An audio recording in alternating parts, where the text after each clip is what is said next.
Tommy McLaughlin, called Irish Tommy by his friends, was born and raised in Brooklyn. And during his early years, he became part of a gang that called themselves the Bay Parkway Boys, operating in Bensonhurst, Midwood, and the Bath Beach sections of Brooklyn.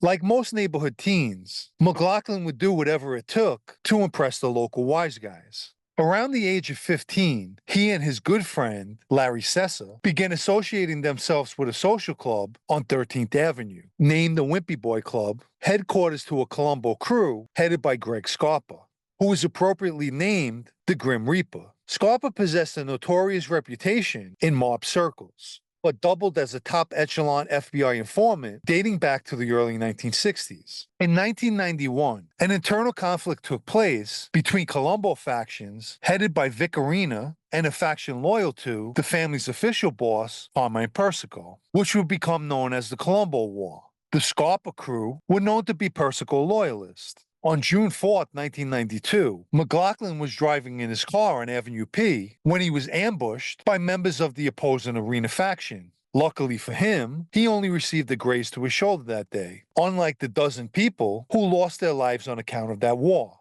Also that same year, at the age of 23, McLaughlin was arrested by the NYPD for firearms trafficking, and while incarcerated on that particular charge, in December 1992, he was also charged in a federal racketeering indictment, which included selling ounces of cocaine to an undercover, as well as being charged with bribing a witness, one expected to testify against Joseph Savarese, who at the time was a Colombo associate, but Savarese would later be inducted into the family.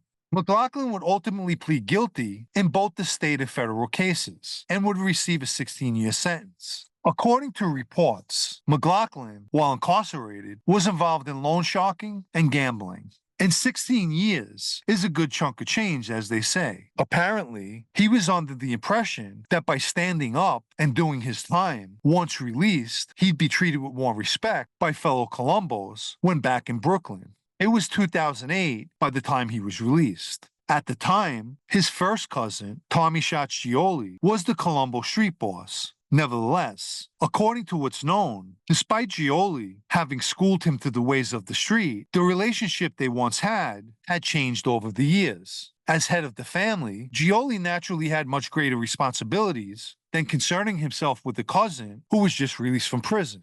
One eye-opening reality for McLaughlin was the fact that a great deal had changed since the 1990s. Many Colombo members and associates he once looked up to began cooperating with the government, and one person in particular was Dino Calabro, who, unbeknownst to him, provided information to the FBI, which tied him to the June 1991 murder of Frank Chestnut Marassa. In 1991, a Colombo associate named OJ had a personal beef with Marassa, who happened to be a Bonanno associate. At some point, OJ baseball batted Marassa, and then in retaliation, Marassa walked up to OJ while he was sitting in a car and shot him to death. Dino Calabro went to Tommy Schatz after hearing news of OJ's death and asked permission to seek revenge. According to Calabro, Tommy Schatz told him, "Take an eye for an eye," and added that they needed to use two shooters, a getaway car, and a crash car. They eventually caught up with Marassa outside his Brooklyn house. The getaway driver that day was Tommy McLaughlin.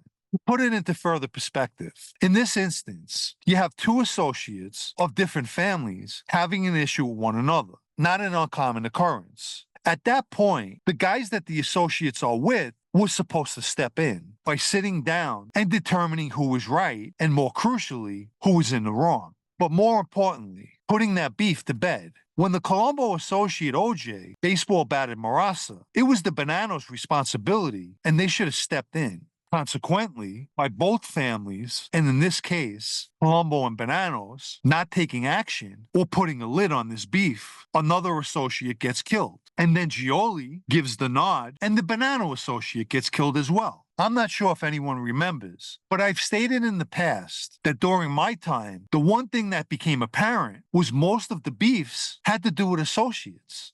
Either by late 2008 or early 2009, FBI agents approached McLaughlin and explained to him that former Colombo captain Dino Colombo, who began cooperating, had put him at the Marassa 1991 murder scene, and he was going to be charged with conspiracy in 3 hits, which, if convicted, would mean life in prison for him. What the FBI did was view McLaughlin as low-hanging fruit that just completed a lengthy sentence and was facing the rest of his life in prison. Their methodology worked as McLaughlin agreed to cooperate, as well as begun wearing a wire from 2009 to 2011, recording over 200 incriminating conversations. During one conversation that took place in December 2010, he recorded his friend, Cesar, speaking about his upcoming induction into the Colombo family. Turns out, the ceremony was canceled by Andy Mush, the acting Colombo boss, due to heavy FBI surveillance. Cesar could be heard voicing his frustration. First, because he felt it was an embarrassment that he had to provide his own gun for the ceremony, and told McLaughlin, "What do you think happened? The whole thing is dead," referring to the cancellation. Also in 2010, July 2nd, to be precise, McLaughlin, who was an FBI informant at the time, had an incident outside of a Bay Ridge, Brooklyn nightclub called Capri and assaulted the valet, resulting in him only having to attend anger management classes.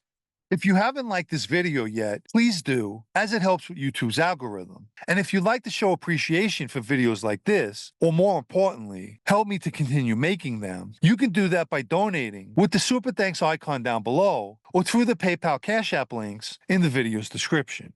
At some point, McLaughlin even convinced his brother-in-law, Peter Tagliavia, to join him in cooperating. Guys on the street were surprised to learn of McLaughlin's cooperation, but allegedly found it much easier to believe that Tagliavia was. Overall, McLaughlin's cooperation led to the convictions of numerous Colombo members and associates, 39 in total, including Andy Mush and Tommy Schatz, who I mentioned was McLaughlin's cousin. When pleading guilty, he admitted to murder, attempted murder, murder conspiracies, narcotic and firearm trafficking, among other crimes. In 2016, his federal sentencing judge, Brian M. Cohan, said the following: "The number of criminal activities that were able to be prosecuted with Mr. McLaughlin's cooperation is beyond anything I've ever seen.